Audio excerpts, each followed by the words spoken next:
please hit that subscribe button. Hey everybody, better suited to win the Stanley Cup this season. If you are new to the channel, Washington Capitals, the Boston Bruins. Locked on and he scored! And we're live.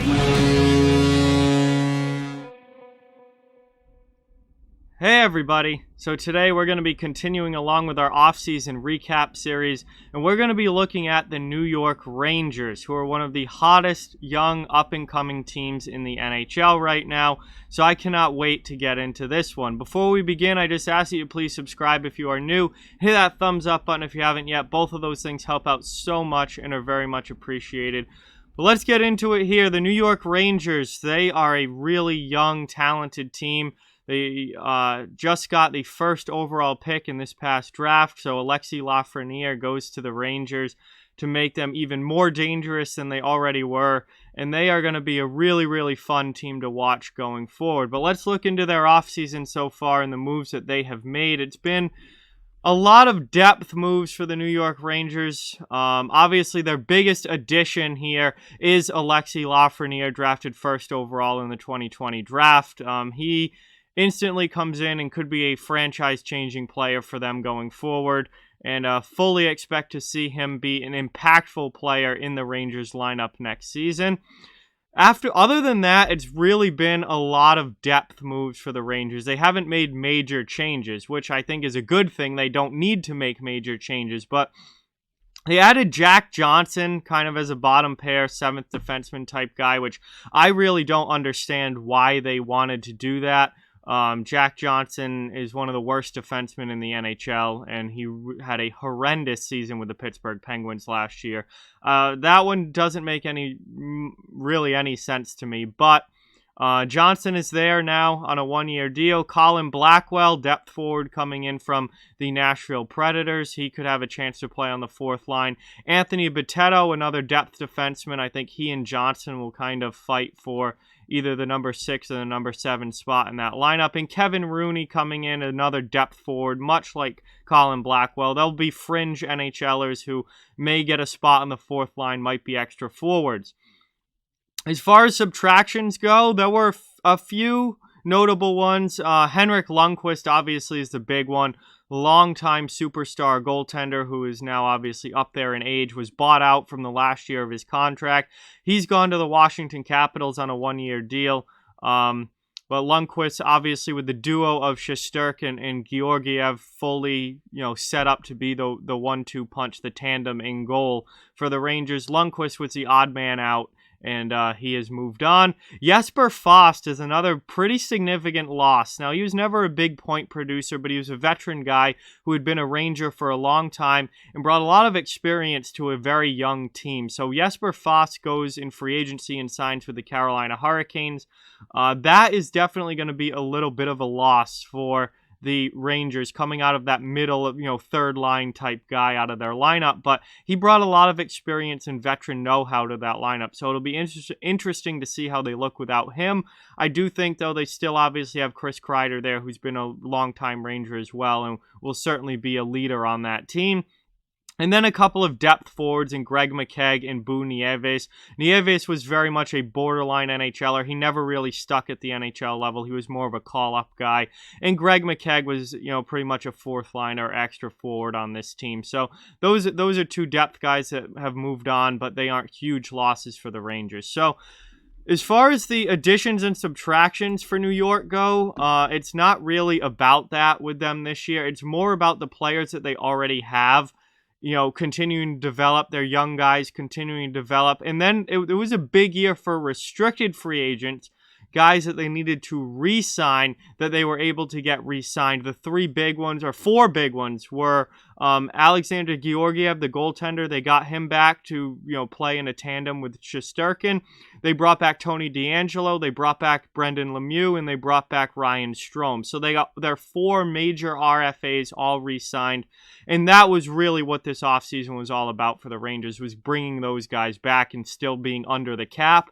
And they are under the cap. They do have some cap space still. So I think it's been a really solid offseason for New York. But Now I want to hand things over to someone who is a very, very good hockey YouTuber and also a New York Rangers fan, making his first appearance on my channel, the first time we've done any collab work together, so I'm really, really excited to get him on, and it is Tyler from WardyNHL. So I'm going to hand things over to Tyler now and take it away. Hey John, thanks so much for having me on your channel. It means a lot. Another great hockey YouTuber in the game today, and it was a privilege when you asked me to come on to talk about my favorite team in the New York Rangers. So of course I was like, say no more. But for those that don't know me, hi guys, my name's Tyler from WardyNHL. You can check out my channel. I talk about various topics regarding the NHL, just like John here. But let's break down the New York Rangers and their offseason, because what an offseason it has been for them. Starting off losing the qualifying round of the Carolina Hurricanes, getting swept in 3 games. They then win the first modified draft lottery this year because they were one of the teams that lost in the qualifying round, and the first overall pick in the first lottery was going to be picked by one of those teams that lost in the qualifying round, with such a slim chance of that becoming a reality. And the Rangers actually win the lottery and get the guy on the wall behind me, and Alexi Lafrenia, a franchise talent. He is going to be huge for them, really can be the next face of the franchise, no doubt in my mind. And the Rangers have never had a pure, genuine first overall pick before, so this is massive for them. I still can't believe it. I'm sure you can't either. It's truly crazy. And you have guys like Henrik Lundqvist now who are out of the picture, as he was bought out by the New York Rangers. He signed a 1-year deal with the Washington Capitals. I love Hank. It was sad to see him go, and I talked about that on my channel, but it was all inevitable at this point. Now Alexi comes in as really the next face of the franchise for the next decade easily. And you have Igor Shasturkin, the rookie goaltender who made a great start to his hockey career in North America last year, bouncing between the AHL and the NHL. He's going to be the starter for the foreseeable future, and he's going to be awfully dominant in my opinion, in a tandem with with Alexander Georgiev. What a tandem that is going to be. But then you look at the Rangers draft overall. Yes, they got Alexi Lafrenia first overall. They got Braden Schneider, a big-bodied, strong two-way defenseman that the Rangers traded up a couple picks in the latter half of the first round with the Calgary Flames in order to acquire him. He looks like he has a promising start to his career at being a potentially top 4 defenseman in the NHL one day. Then the Rangers trade away their former first overall pick and Elias Anderson, 7th overall pick, back in 2017. And yes, things really didn't go well there, so he was traded off to the LA Kings, which his father, I believe, is one of the European scouts for the LA Kings, so that made a lot of sense. So in return, the Rangers get the LA Kings 2nd round pick in this year, and they acquire forward Will Cooley, who models his game after someone like Tom Wilson. So a very interesting player. I'm curious to see what the future holds for him.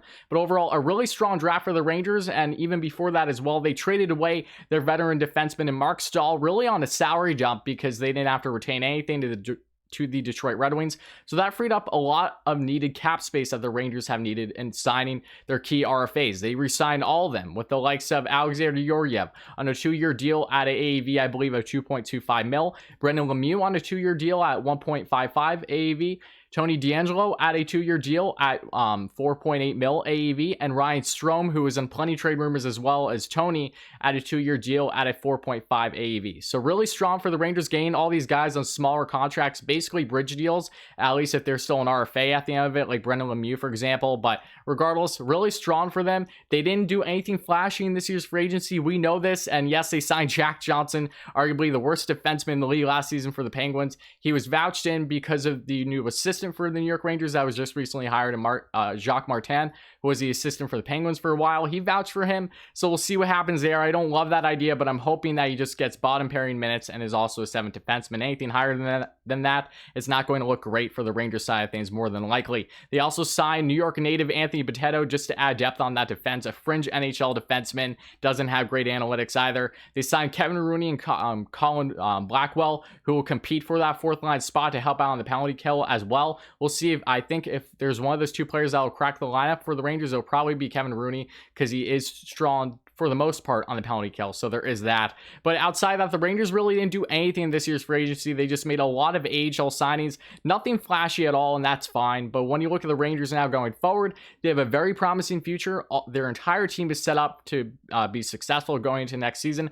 They are dealing with a roughly $4 million cap hit and salary cushion bonus penalties. So if guys like Vitaly Kravtsov and Keandre Miller get a certain amount of games next season, they're going to get a significant increase in their pay. I believe Kravtsov would be like a 1.8 mil contract next year if he hits a certain amount of games. So that's why you shouldn't expect guys like those to really have much of an impact on the Rangers in next season. They'll probably have a cup of coffee, but I wouldn't expect anything more than that because they are in quite the bind with their cap crunch for now. But the Rangers have a promising future, have a new leader of the franchise, and Alexi Lafrenia, and I simply cannot wait for what the future holds for all of them. It is such an exciting and fun time to be a New York Rangers fan.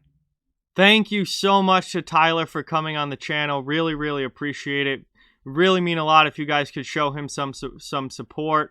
His channel, WardyNHL, will be linked in the description as always. He does some great NHL content over there. And yeah, I don't think there's much else to say, man. The New York Rangers have just been, getting better and better and better coming out of this rebuild, and they really look like a dangerous team heading into next season.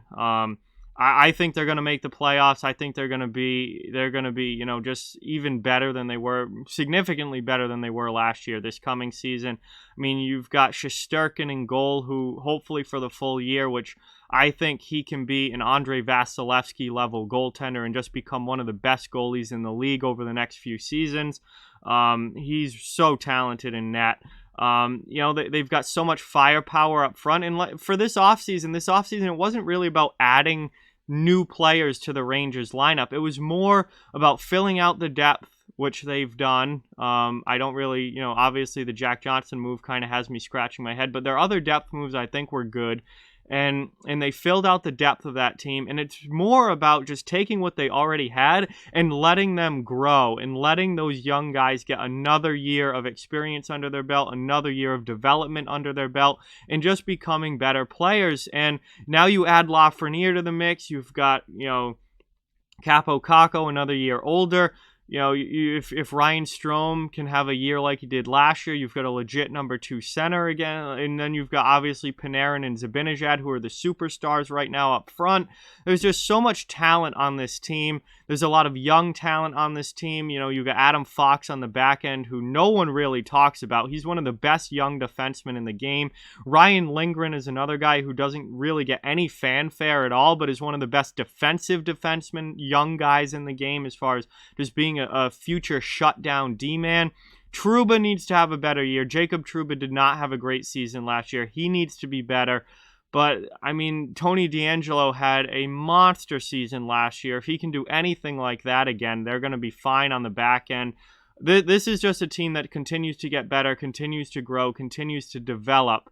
And I really think they're going to be a dangerous team this coming season and for the foreseeable future in the NHL. There's just so much young talent there, and they're just going to keep getting better, and they don't need to go out and make significant changes. They just need to let their current guys develop and grow into what they're going to be at the NHL level. And if they're patient and they just let those guys become the players that they should become, the Rangers are going to be one of the best teams in the league in the very near future. So with that, like, comment, share, subscribe, follow on social media. All those links are down in the description. If you'd like to further support the channel, the links to our Patreon, merchandise store, and donation link are down in the description as well. Keep spreading the word about this channel. Let's keep this thing growing. Thank you very much for watching. Hope you enjoyed the video, and I'll talk to you guys soon.